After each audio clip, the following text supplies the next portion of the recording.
Welcome to the Philosopher's Zone. This is David Rutledge with you once again. And a conversation this week about the pros and cons of coming into existence. When you look at the amount of pain that's in the world, not just in places where people are suffering the very dramatic effects of war and disease and climate-related disaster, but even in our very ordinary lives where all of us will sooner or later experience hardship and loss and ultimately our own deaths, when you stack all of this up, how does it make you feel about existence as a moral phenomenon? Do you decide that life's still pretty good and that the positives outweigh the negatives?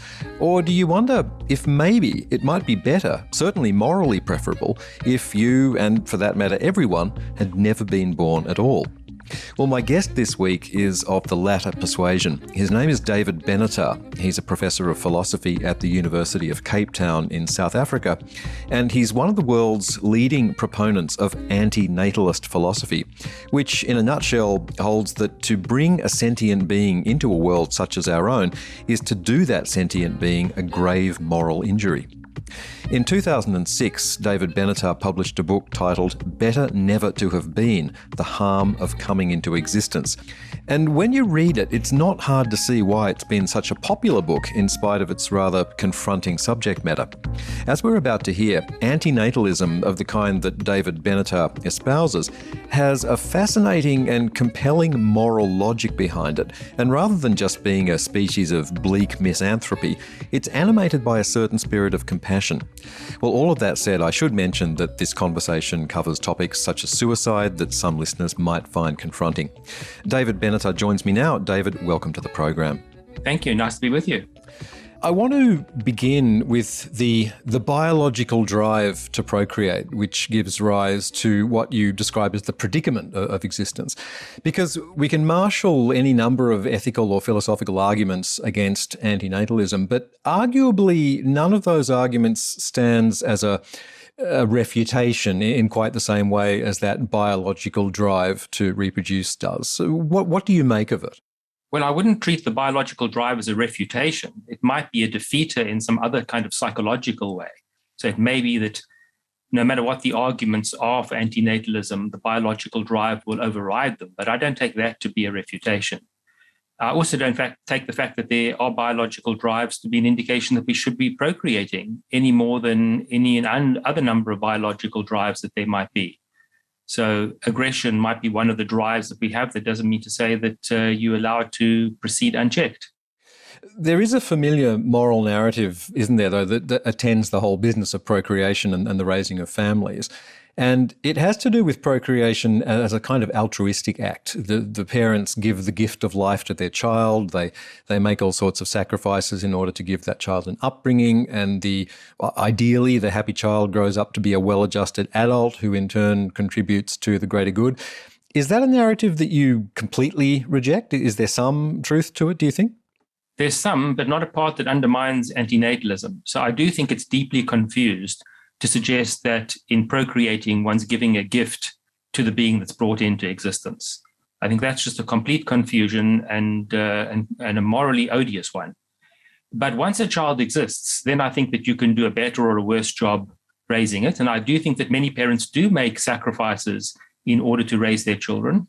And I think that's exactly what they should do. That's the least they can do, given that they've brought them into existence. I'm a little skeptical of that optimistic picture that most people turn out to be well-adjusted and net good contributors to the world. I think that the human species does a great deal of damage. It's very hard to avoid doing all of that damage. Some people may do more good than bad, but I suspect that's going to be a small minority of humanity. Okay, so how would you describe then the antinatalist position? Can you give me a thumbnail sketch of the main arguments? But I think there's a difference between sketching the position and then arguing for it. But broadly, the view is that it is wrong to bring sentient beings into existence. And the justification for that is that there's nothing to be gained by the person or the being that is brought into existence, but there's lots to be lost by being brought into existence. And so we shouldn't do it. One image that I've given in one context is to imagine a scenario in which you have this magic wand. And if you go around tapping stones with this wand, it'll turn the inert stone into a sentient being. that will be able to derive pleasures, but will also be liable to all the hardships that sentience comes with. And I think we'd be hard-pressed to say that you're justified in going around tapping stones and turning them into sentient beings.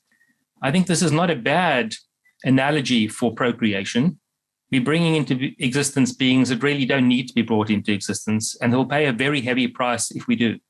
So would you say then that childbearing is an immoral act in and of itself? Depends exactly what you mean by childbearing. Well, deciding to procreate, let's say. Yes, I think that is immoral. I recognize that most people don't agree with that. And therefore, given how widespread procreation is, many people are going to be resistant to the idea. So they're going to take exception to the suggestion that what they're doing is immoral. But I would want to draw a distinction between whether the action is morally permissible or not and the extent to which we should blame people for engaging in procreation. Those two things don't have to go together. And I think that given how widespread the practice is, given how little exposure people have to anti-natalist ideas, it may be that we shouldn't blame them in a way that is commensurate to the wrongfulness of the action.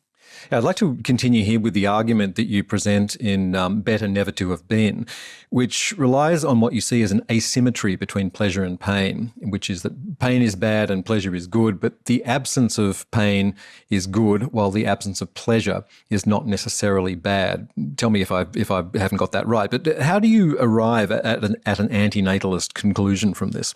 Well, you've got the asymmetry partially right. I think the part where you went wrong is with the absence of pleasures or goods more generally.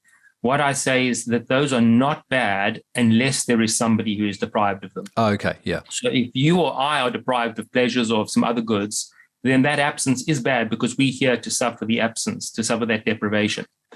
But if the reason why there is no benefit or no pleasure is because there's no being to have that, then I'm saying in those scenarios, it's not bad. So what happens as a result of this asymmetry is that there's no net advantage to coming into existence, but there is actually a net harm to coming into existence. And what that does is create a presumption against procreation.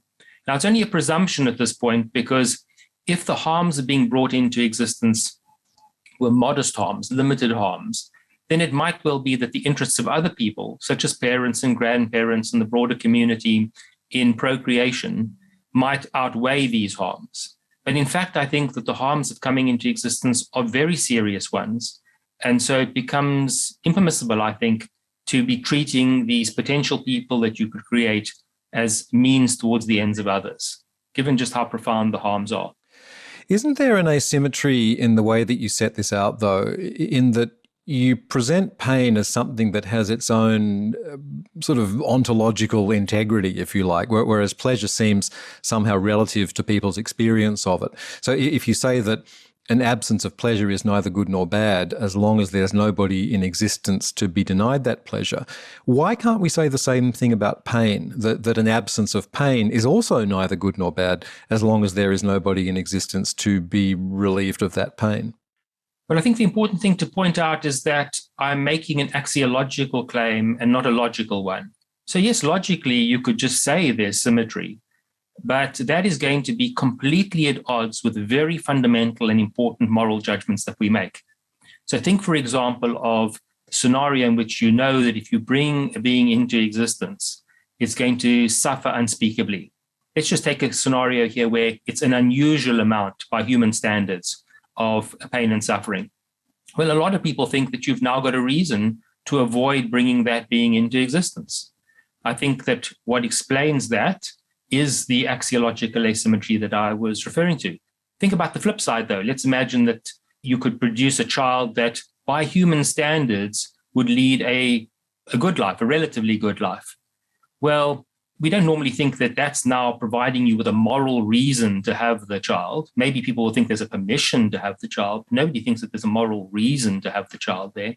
And in fact, you go so far as to say we don't think that there's a duty. So would be a duty to avoid bringing the suffering being into existence, but no duty to bring the so-called happy being into existence. Now, this is just one of the judgments that we make that is explained by the axiological asymmetry. Obviously, I'm oversimplifying here, and I'm not sure we have time in the constraints of a short interview to explore the full details. But the point is that there are a whole range of moral judgments that we make, which seem pretty foundational, which are very neatly explained in a unifying way by the axiological asymmetry that I've defended. But when you bring up the example there of choosing or not choosing to have a child that you know is going to be born into extreme suffering, but what you're describing there is a life that will be marked by what I would consider to be extraordinary pain. The anti-natalist view doesn't seem to distinguish between the extraordinary pain suffered by an unfortunate few and the ordinary pain suffered by just anyone who's alive. And again, I don't see why ordinary pain is more egregious in its painfulness than ordinary pleasure is in its delightfulness. First of all, I would dispute the claim that anti-natalists can't distinguish between lives of extraordinary suffering and lives of ordinary suffering. I think what the anti-natalists would say is that if you're going to procreate and bring into existence a child that will have a life of extraordinary suffering, that is even worse than producing a child under ordinary circumstances. So there can be gradations of the wrongfulness of procreation, and there can also be gradations of blame attached to that. So I would dispute that point. But the second point I want to make is that I'm harnessing a judgment that ordinary people make. And I'm saying that the best explanation for that is the underlying axiological asymmetry. And that when you then spell out the logical implications of that axiological asymmetry, you reach the anti-natalist conclusion. So that's the methodology of the argument. Obviously, most people are not anti-natalists, but I'm trying to show that the commitments that they do have also commit them to anti-natalism, even though they don't realize that. Mm-hmm. Yeah. I'm interested in considering what might happen if everyone decided to adopt the anti-natalist view. We would presumably see shrinking populations, shrinking tax bases for national economies, eventually a reasonably lengthy period during which life would be quite terrible for the last surviving members of the species. No goods, no services, no healthcare, this sort of thing. How do you square that in moral terms? Is this just one of those evils that would have to take place in order for a greater evil to be avoided? I do consider this scenario in the book Better Never to Have Been, because it's an obvious implication if everybody were to be adopting my view. Of course, it's merely a theoretical possibility. We need to know that in practice, people are not going to stop procreating in large numbers as a result of antinatalism. There may be a limited number of people who would do that. But let's nonetheless consider the theoretical scenario. And I do have to face up to, and I acknowledge that there would be a large amount of suffering associated with that final generation. But the question is what the alternative is. So there will one day be a final generation. Humanity will not go on forever any more than any other species will go on forever. We don't quite know the form that extinction will take. We don't know whether it'll be relatively sudden. We don't know whether it'll be slow. If it is relatively slow, then it's going to be no different from the scenario that you've described for the final generation, except that it would come much later than if everybody voluntarily abstained from procreation now. So there'd be all the intervening generations of suffering. And then it's pretty clear that it would be much better to end it earlier rather than to end it later if there will be a final generation that suffers in that prolonged way. The other possibility, of course, is that it all ends rather quickly, but then you're going to have a large number of people dying prematurely and probably not entirely painlessly. There'll probably be a lot of suffering involved just in that. And again, you have to consider the intervening generations that there would be between now and then. And my question is, are we justified in engaging in a procreational Ponzi scheme, whereby we keep pushing out this fate for humanity to a future generation, and then there's some future generation that pays the price instead of us? It's not clear to me that we're justified in doing that. If I understand you correctly, you hold not only the view that the world is full of suffering, which I think many of us can appreciate and agree with, but that even happy people, or people who consider themselves happy, are actually worse off than they might think. Tell me about that. What is it about the life of a notionally happy person that justifies an anti-natalist perspective? Well, remember, a happy person already exists. And so we're not speaking about decisions about whether their lives should continue. My view is those decisions lie in the hands of those people. It's not to say we can't evaluate those decisions in some way, but they should have authority, if they're competent adults, to decide about whether their lives continue or not. When we're speaking about procreation, we're speaking about creating beings that are not there yet. So what we have to be mindful of is the possibility of some wishful thinking on the part of already existing people, and then using that in order to justify the creation of new people. And we do have quite good evidence, psychological evidence, that the average person, not every last person, but the average person is liable to some psychological traits that cause them to overestimate the quality of their life. Perhaps the chief one of these is what's known sometimes as the Pollyanna principle or an optimism bias, that people tend to see the good more than the bad. And this is one of the reasons why I think that people's self-assessments of the quality of their lives are unreliable. That's a different question, as I've said before, from what we do with that fact. So if you've got an unreliable assessment and you think that your life is going better than it actually is, I don't think that we should intervene and end your life against your wishes and over your protestations. But that's a different question from bringing new beings into existence. There, the bar is at a different level. Yeah, I take your point that the antinatalist argument or set of arguments pertain primarily to this decision of whether or not to bring beings into existence. But there are still what seem to me to be inevitable conclusions that one needs to draw if one is going to be an antinatalist that suggest that life is terrible. I guess what I'm asking is, does it follow, or why doesn't it necessarily follow from the antinatalist position that we should be unhappy? Look, happiness is a relative matter. So I'm not opposed to existing people trying to make their lives and the lives of other people and other beings as good as they can be.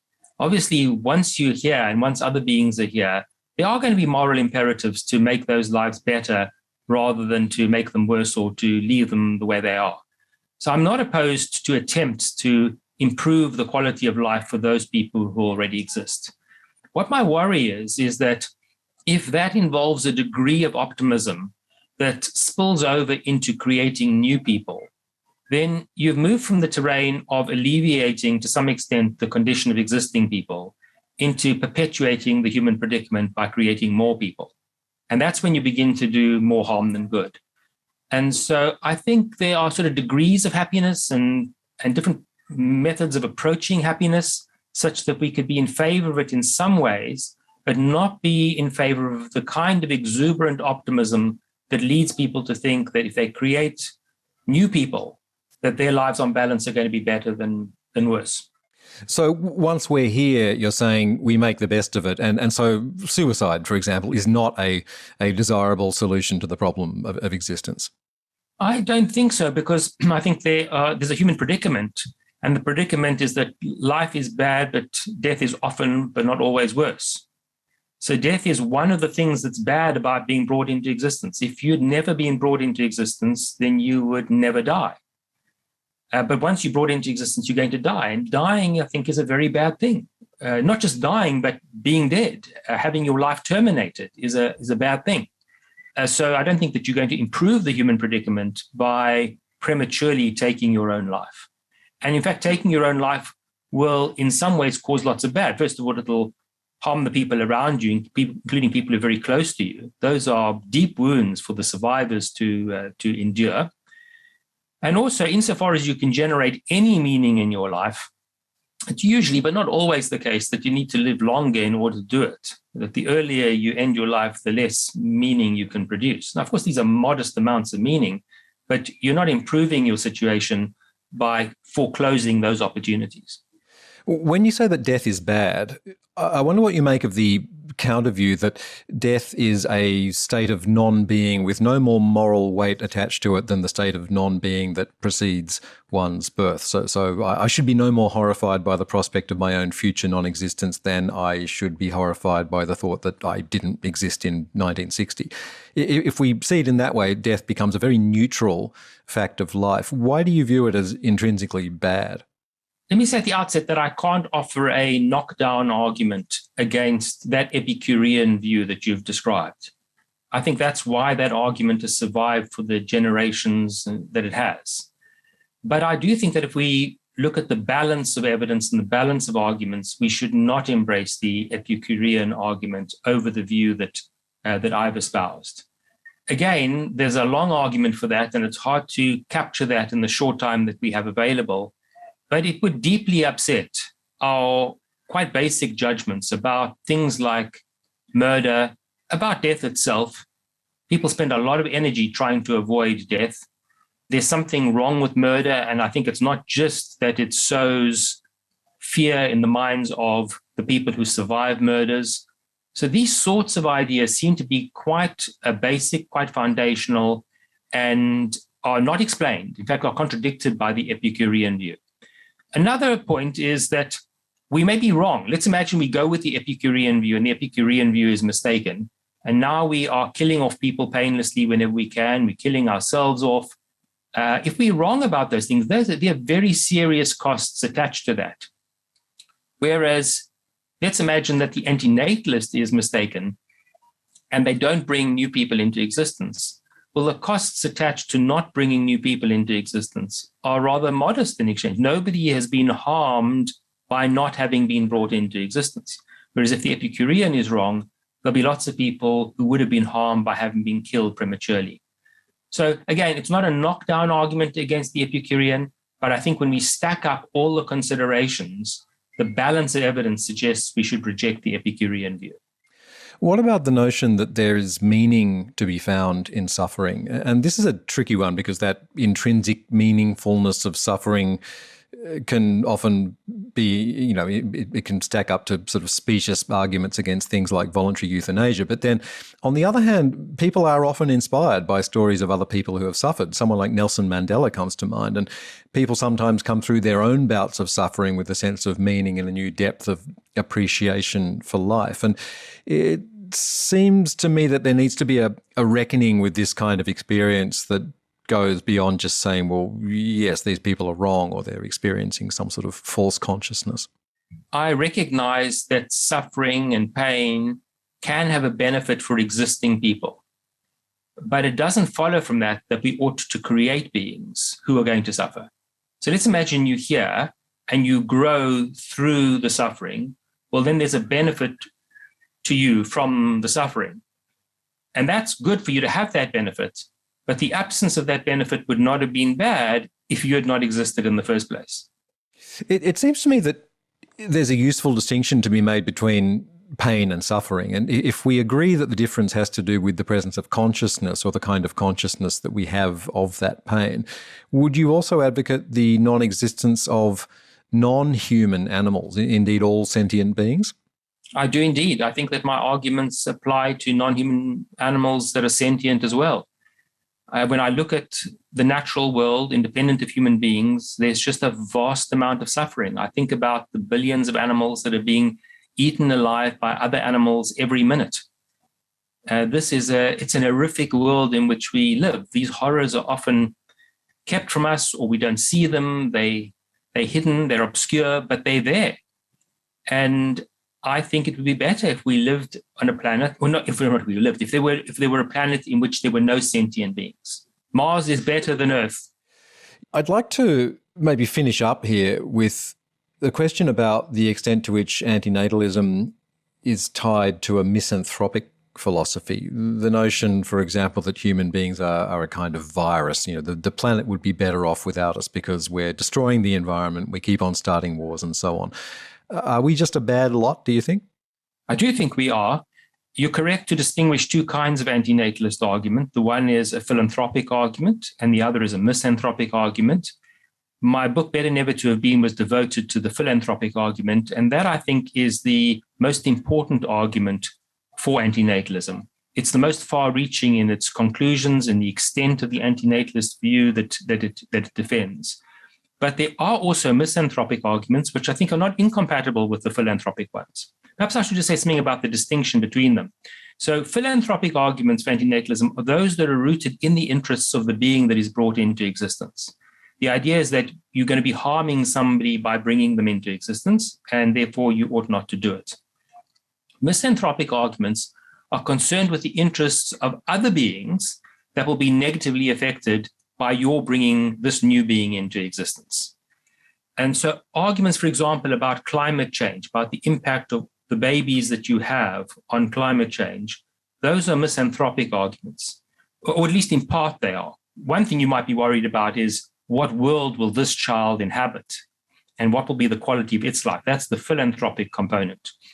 But insofar as you're worried about producing a new carbon emitter, a new consumer, a new being that's going to impact on climate change, then you are involved in a misanthropic argument. And I do think that has a certain force, a certain power to it. I just don't think that it produces the kind of categorical opposition to procreation that the philanthropic argument does. Instead, what it does is calls for a reduction in procreation and a more selective kind of procreation. Right. So you're what you might call a compassionate anti-natalist. You're concerned with the amount of suffering that exists in the world, and you would like to relieve that suffering, and this is the way, the best way, the only way in which you can see to relieve it. Yes. Yes, there's a compassion even in the misanthropic argument, because although you're concerned about the harm that the newly created being will do, you are concerned about the harm of other beings. And so this is not a nihilistic philosophy. Neither the misanthropic nor the philanthropic arguments are nihilistic. It's a common criticism of anti-natalism to say this is a nihilistic view. That's not true. There may be some highly circumscribed context in which it's nihilist. In other words, you're nihilist about procreation. You don't think that there should be procreation. But the justification for this is deeply embedded in values that I think most people accept, but don't recognize to where they lead. Well, it's a fascinating philosophical position, and it's a very interesting work that you've been doing. And I'm glad that you are in existence, David Benatar. It's been a wonderful conversation. Thanks so much for coming on the program. Very kind of you. Thank you. I've enjoyed speaking with you.